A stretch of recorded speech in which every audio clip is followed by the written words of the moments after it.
palavra do Senhor nesta manhã, amém? Aqueles que podem, estendem suas mãos para cá em nome de Jesus. Senhor, meu Deus e meu Pai, nós estamos aqui nesta manhã, Pai, e declaramos que este culto é seu, Senhor. Espírito Santo, tu tem total liberdade nesta manhã para falar conosco. Entregamos nesta manhã, Pai, o teu servo nas tuas mãos.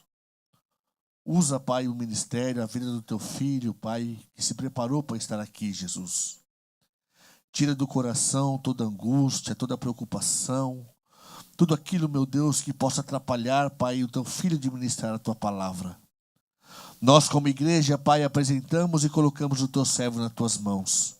Fala conosco, Pai, a tua palavra, Pai, tem liberdade para falar conosco aqui nesta manhã. O Senhor tem liberdade para curar, para salvar, para restaurar e para restituir no poderoso nome de Jesus. Se você queria aplaudir o nome do Senhor, amém?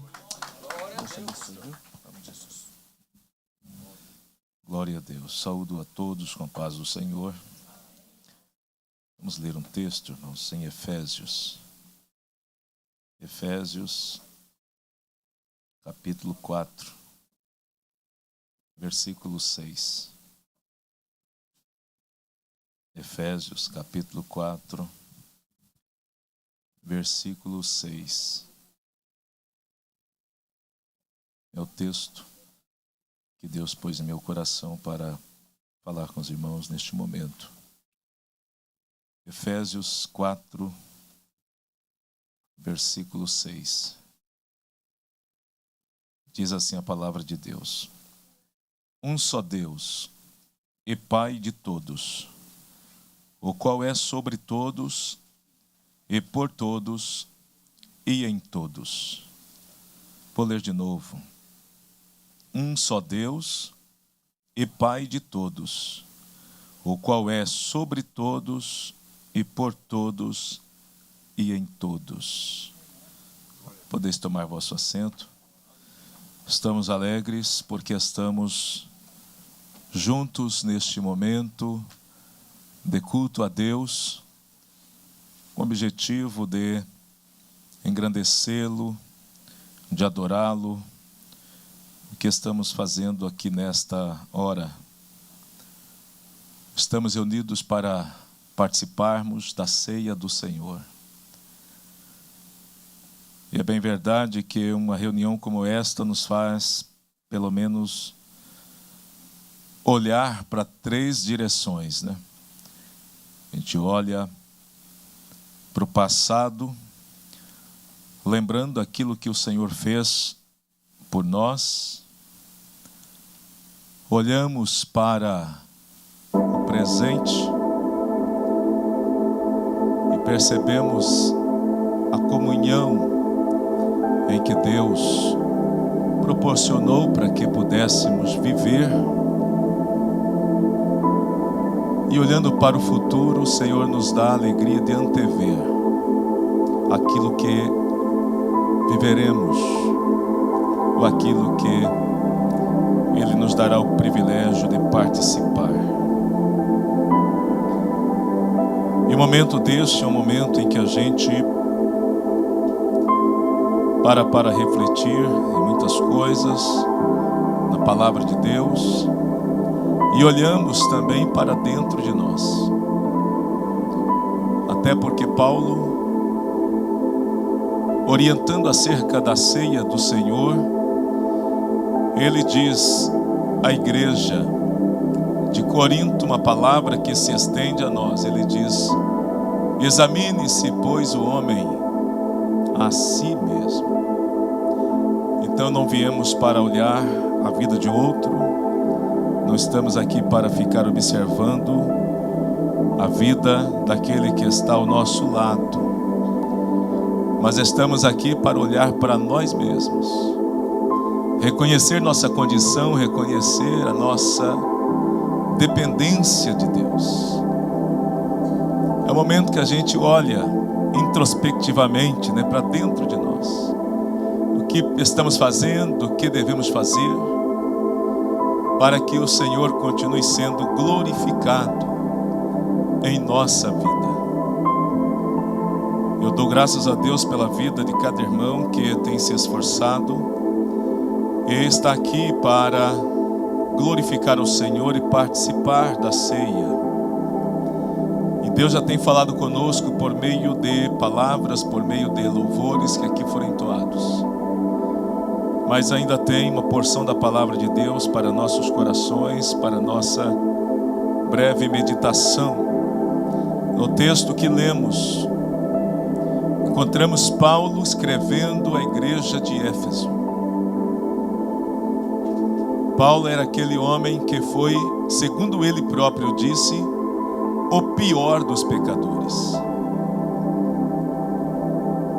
Ele dizia que não se julgava em nenhum momento digno dos favores divinos. Se colocava como um dos piores. O histórico dele, passado, mostrava o homem cruel, um homem que por muitos momentos, até com boas intenções, segundo ele, de prezar, zelar pela lei de Deus, mas acabava cometendo atrocidades, consentindo com coisas ruins, fazendo muitas coisas desagradáveis. Mas Paulo era um homem que Deus tinha um plano especial em sua vida, de fazer dele um grande ganhador de almas, um pregoeiro da palavra. E em dado momento ele tem um encontro com Deus, que mudou completamente a sua vida, mudou completamente a sua história. E o homem que antes perseguia a igreja, o povo de Deus, agora começa a fazer parte desse povo que estava caminhando rumo ao céu de glória. E Paulo deixa por Deus muitas lições, muitas palavras que devem ser o norte para a nossa vida. Ele que fora um homem que teve de Deus o privilégio de ser arrebatado até o terceiro céu, até onde Deus habita. Porque quando ele fala que conheceu um homem que fora arrebatado até o terceiro céu, ele não falava de outro. Embora não queria colocar na primeira pessoa para se vangloriar, ele fala na terceira pessoa: conheci um homem que no corpo, fora do corpo não sei, Deus o sabe, mas foi levado até o terceiro céu. Porque era entendido que o primeiro céu é esse espaço que nós temos, atmosférico, acima do solo, até onde nossas vistas alcançam. É reconhecido como céu atmosférico. É por isso que anjos, e como também potestades do mal, andam ou vagueiam neste céu, nesta região celestial. Quando se fala em região celestial em muitos textos bíblicos, não está falando do terceiro céu. Muitas vezes está falando desse espaço, desse céu atmosférico. Ou seja, acima da superfície terrestre já é céu, chamado de céu atmosférico. Depois nós temos o galáctico, quando estão os astros, né? O espaço sideral, conhecido como segundo céu. Mas aí nós temos o terceiro céu, onde a palavra de Deus vai nos revelar que é a morada de Deus, onde está a nova Jerusalém celeste. E Paulo teve o privilégio de ser arrebatado até o terceiro céu, e ele diz que lá viu coisas inefáveis que ao homem não é lícito contar. Mas Paulo diz que o Senhor nos revela, nos tem revelado pelo seu Espírito Santo. Então, irmãos, a gente observa Paulo, este homem de Deus, este servo de Deus, que foi usado por Deus para escrever muitas palavras importantes para nós. E quando ele escreve à igreja de Éfeso, ele escreve buscando mostrar o que Deus fez para nos salvar, o que Deus fez para nos resgatar da nossa vã maneira de viver. Paulo, ele mostra aqui nesta carta a maneira como Deus utilizou para nos tirar daquilo de onde estávamos, da condição em que estávamos. Paulo, ele mostra aqui o que o Senhor Deus fez para fazer o que ele fez, para nos dar o privilégio de estar onde estamos hoje. Então ele mostra como fomos resgatados, como fomos salvos, como fomos redimidos pelo sangue de Jesus. Ele mostra que nós não tínhamos este privilégio pelos méritos próprios, ou seja, nossas boas ações, nossas boas obras, jamais nos daria a condição de exigir tamanha bênção para a nossa vida. O que aconteceu conosco foi realmente uma obra do grande e infinito amor de Deus. Paulo, ele revela como fomos salvos por meio da graça divina, por meio do sangue de Cristo derramado na cruz do Calvário. E neste mesmo livro, ele vai mostrar como nós, sendo salvos por Deus, como uma vez salvo, uma vez redimido, uma vez resgatados, como devemos viver, como devemos nos portar neste mundo tenebroso, como deve ser a nossa vida diária, em qualquer que seja o país que estivermos, como deve ser o nosso padrão, a nossa postura, a nossa conduta. Então ele mostra como devemos viver nesta terra. E neste capítulo 4, Paulo, ele fala sobre a unidade da fé. Em meio às suas palavras, descrevendo acerca da unidade, da importância, esta revelação bíblica que Deus dá a Paulo e que traz a nós.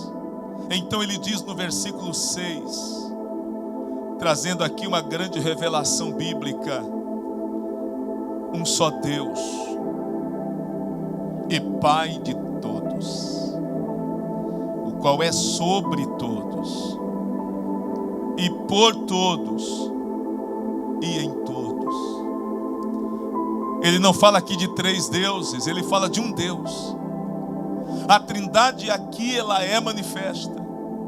João, evangelista, ele disse: três são os que testificam no céu: o Pai, a palavra que é Jesus e o Espírito. E estes três, disse João, é um. Ou seja, um Deus verdadeiro, coexistente em três pessoas divinas: Pai, Filho e Espírito Santo. A trindade que nós cremos, que nós confiamos, que a palavra de Deus revela e nos dá segurança, garantia, nos dá a esperança de um dia desfrutarmos de tudo que Paulo não pôde revelar em sua plenitude, mas viu lá no reino celestial. Então aqui, irmãos, Paulo, ele vai dizer acerca desta unidade divina, mas ele revela nos dizendo: um só Deus, nós servimos a um só Deus. Porém esse Deus, ele é aqui nesse texto descrito como três momentos importantes, ou três períodos fundamentais, ou três ações, ou o ministério destas três pessoas que pertencem a esta essência divina que é Deus. Então ele fala sobre o ministério do Pai, ele fala sobre o ministério do Filho, e ele fala sobre o ministério do Espírito.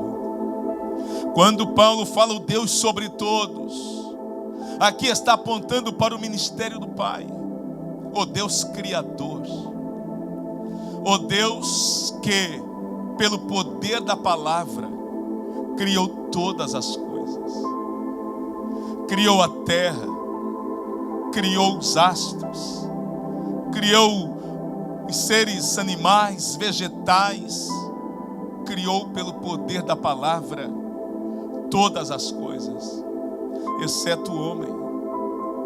O homem foi criado pelas próprias mãos de Deus. A palavra de Deus diz que depois dele ter criado todas as demais coisas, até mesmo o jardim, então ele cria o homem.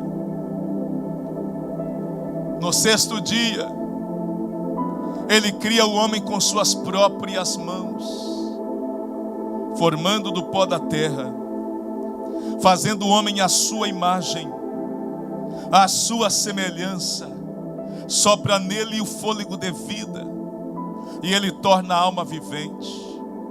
Deus então cria o jardim, põe o homem dentro do jardim, para desfrutar de tudo que havia de delícias naquele jardim, tudo que havia de bom.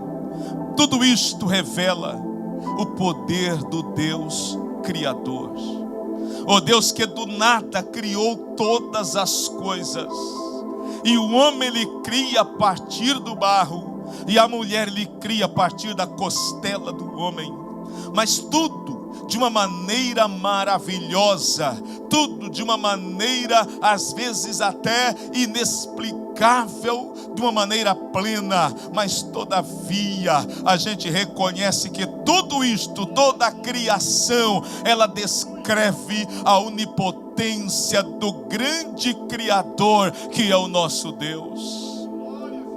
Até uma das revelações universais que se muito prezam está na própria criação, porque não tem como olhar para a criação e não reconhecer que por trás dela há umas mãos poderosas que a criaram, fazendo menção do próprio Deus, do próprio Criador, que criou de uma maneira poderosa todas as coisas.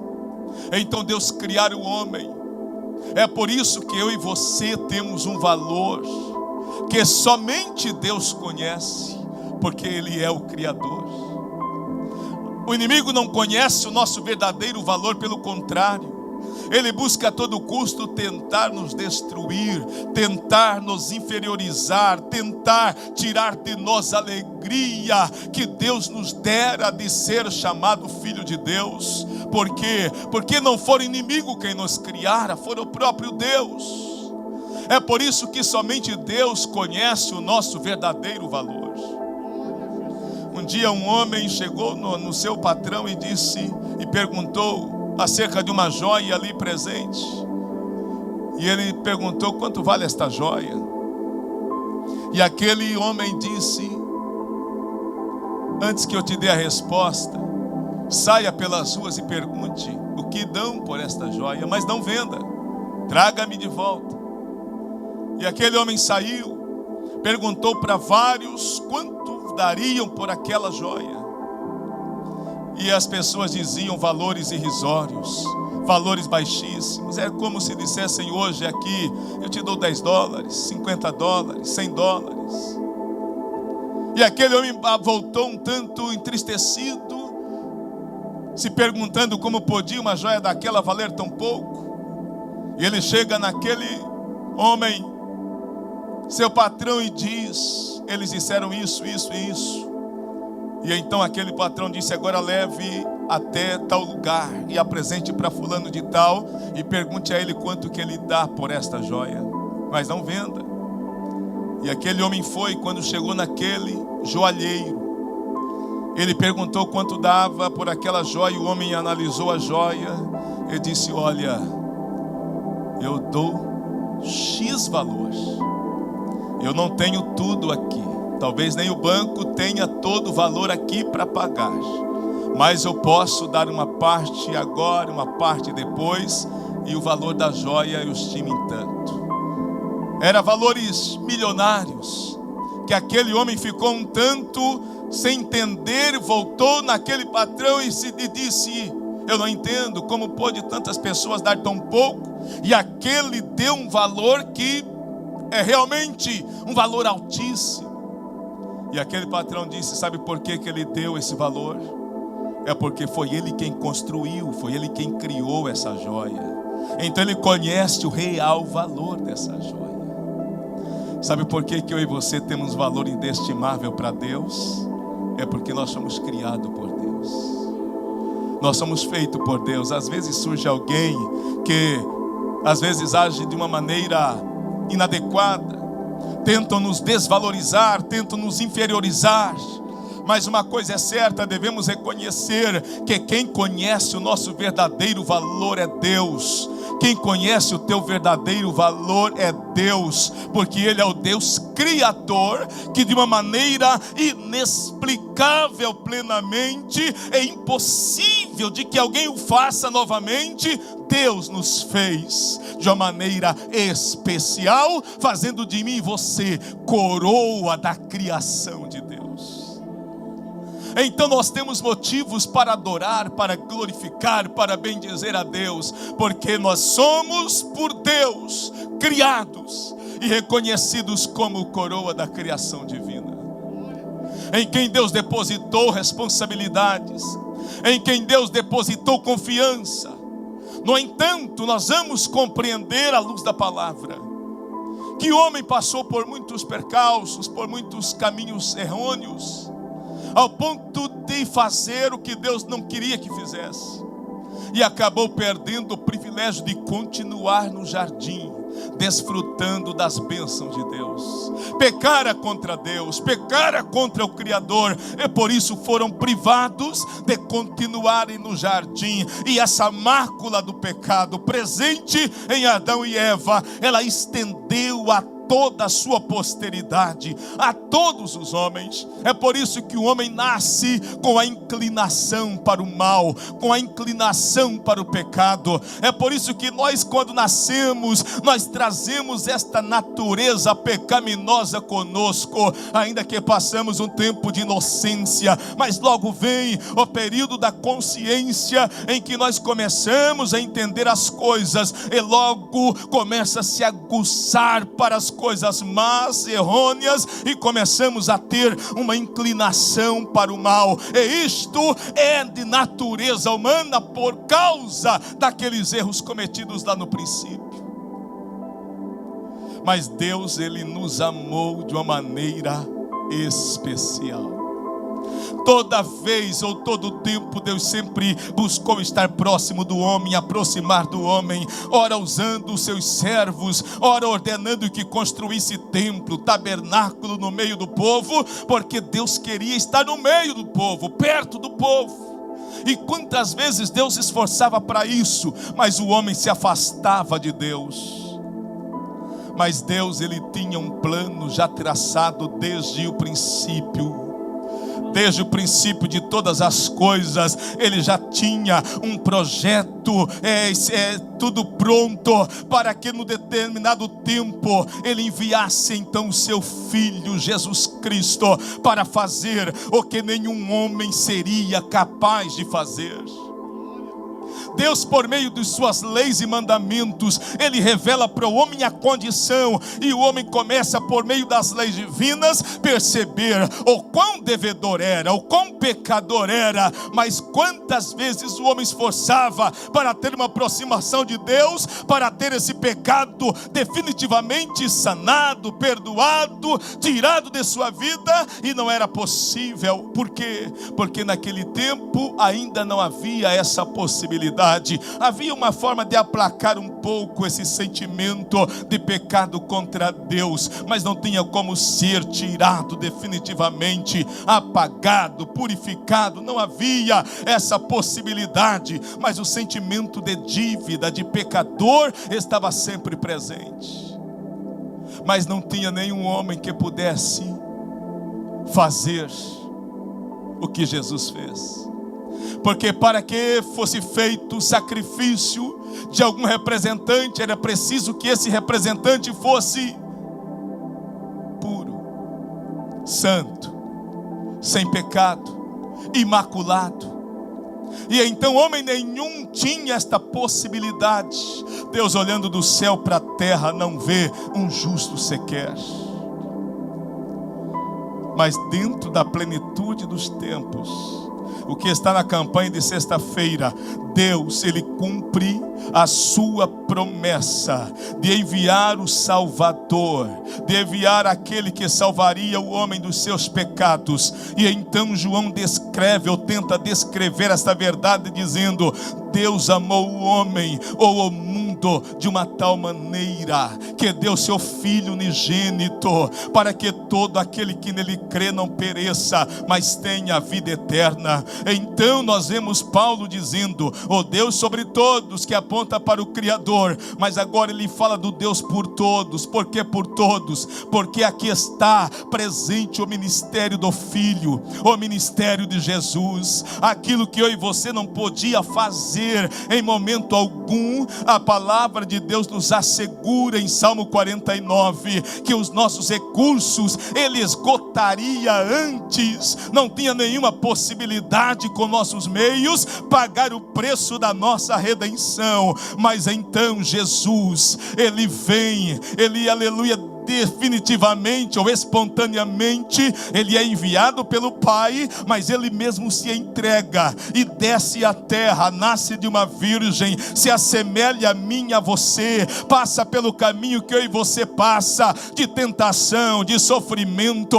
Mas enquanto todos os demais homens eram pecadores, Ele vai vencendo o pecado. Ele não cede à tentação, Ele não cede ao pecado, e chega o tempo apropriado e Ele se apresenta como o Cordeiro Imaculado, como o homem que era puro e santo, capaz de entregar sua vida, representando toda a humanidade, para que fosse então sanada a dívida que tínhamos para com Deus.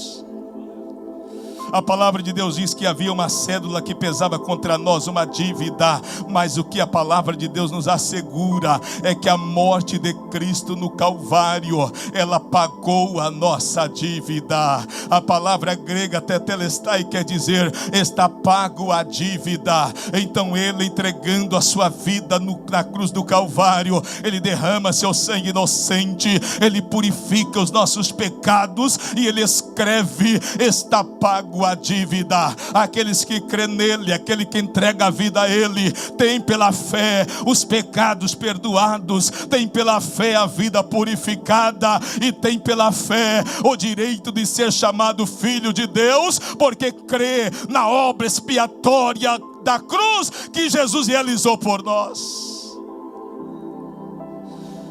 É o Deus por todos. Para finalizar esta palavra, Paulo ainda diz: o Deus em todos. Ele aponta para o ministério do Espírito, porque Jesus, antes de ser assunto ao céu, Ele fala uma palavra importante à sua igreja, dizendo: eu vou, mas enviarei outro Consolador, que estará convosco para sempre. Ele não vem como no passado, esporadicamente sobre alguns. Agora Ele vem para habitar dentro de cada crente, dentro de cada um que confessa a Cristo como Senhor e Salvador. Ele vem para habitar dentro de mim e de você. É por isso que nesta manhã nós temos o privilégio de estar aqui. Por quê? Porque é pelo poder do Espírito que confessamos que Jesus é Senhor, e é pelo poder do Espírito Santo que estamos aqui caminhando, dando glória ao nome do Senhor nosso Deus. Nele, para Ele são todas as coisas. Não há diferença, não há acepção de pessoas, não há classificação, não. Todos somos um em Cristo. Nós somos parte da igreja de Cristo, que um dia haverá de morar no céu de glória, e nós temos a presença do Espírito Santo de Deus. É como se não bastasse ter a presença, Ele ainda nos dá a alegria de sermos cheios do seu Espírito Santo. É por isso que Joel diz que esse poder do Espírito seria derramado sobre jovens, sobre velhos, sobre mulheres, sobre homens, sobre servos, sobre livres, sobre todos são, aleluia, agraciados por Deus de terem a presença do Espírito Santo. É o Deus presente em nossa vida por meio do Espírito. Então nesta manhã eu quero te assegurar, nesta ceia, olhe para o que Deus te fez e olhe para o que você tem de privilégio nesta manhã, o privilégio de ter a presença do Espírito Santo. Então glorifique ao Senhor, exalte a Ele e diga: a Deus, eu te agradeço, porque eu não mereço pelas minhas ações, mas a graça do Senhor me alcançou, e aqui estou para render glórias e louvor ao seu nome. Adore a Ele nesta manhã, agradeça a Ele no momento de cear. Entenda, você é um privilegiado, você tem valor, porque Deus fez o que você não podia fazer e colocou você num patamar de vida superior a qualquer posição na terra. A maior posição que existe na terra é a posição de ser chamado filho de Deus, e esta nós temos pelo poder que há no sangue de Jesus. Fique de pé em nome de Jesus e agradeça ao Senhor nesta hora, querido Deus.